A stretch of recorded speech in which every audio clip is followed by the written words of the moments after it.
पहाड़ों के बीच बसा एक छोटा सा गांव भैरवपुर, जहां आज भी सूरज ढलते ही सन्नाटा पसर जाता है। एक समय में ये गांव खुशहाल हुआ करता था, लेकिन आज वहां केवल कुछ बुजुर्ग और वीरान हवाएं बची हैं। हर घर की दीवारों पर दरारें हैं, जैसे किसी ने उन्हें चीर कर रखा हो। यहाँ के लोग रात में बोलते नहीं, सिर्फ कानों में तुलसी के पत्ते भर कर सोते हैं, क्योंकि उन्हें पता है रात में जो सुना वो सपना नहीं, शाप है।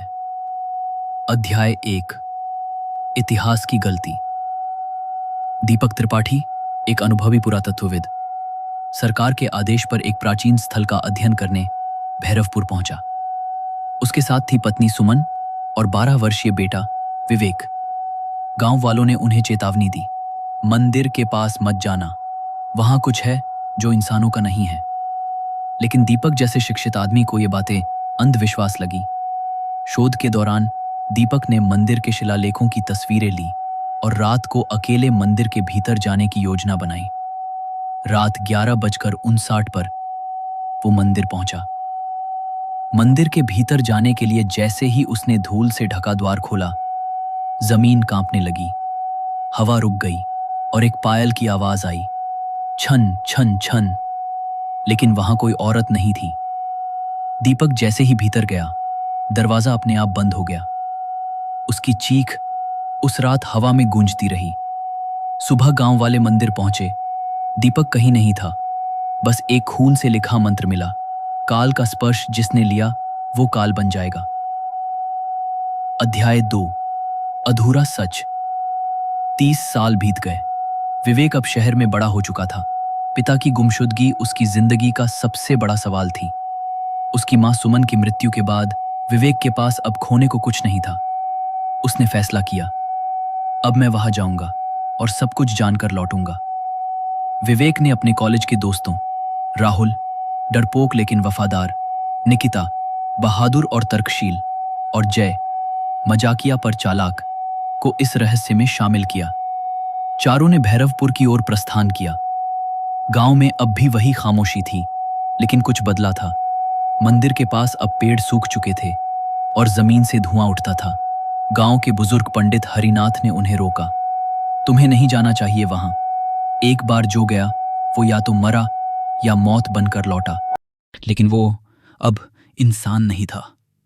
उसकी आंखें काली, चमड़ी जली हुई और आवाज गूंजती हुई। तुम यहां क्यों आए बेटा? विवेक बोला, मैं तुम्हें लेने आया हूं पापा। दीपक चिल्लाया, मुझे शाप मिला है, मैं अब तुम्हारा पिता नहीं, सिर्फ काल का सेवक हूं। अध्याय 5, काल की आग। काल भैरव की मूर्ति जीवित हो गई। उसकी आंखें खून टपकाने लगी। मंदिर में आग लग गई, लेकिन वो आग जला नहीं रही थी।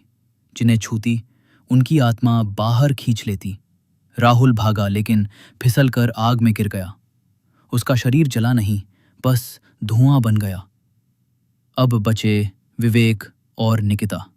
विवेक ने अपने बैग से निकाली वो रुद्राक्षमाला जो मां ने अंतिम बार उसे दी थी।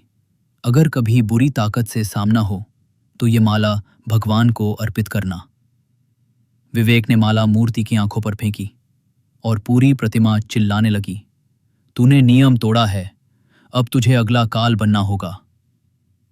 दीपक ने विवेक को पकड़ा, बोला, भाग जा बेटा, मैं आखिरी बार तुझे बचा सकता हूं। दीपक ने खुद को भैरव की मूर्ति के सामने बलिदान कर दिया और मंदिर ढहने लगा। विवेक और निकिता बाहर निकले और मंदिर की जगह अब एक गड्ढा बन गया।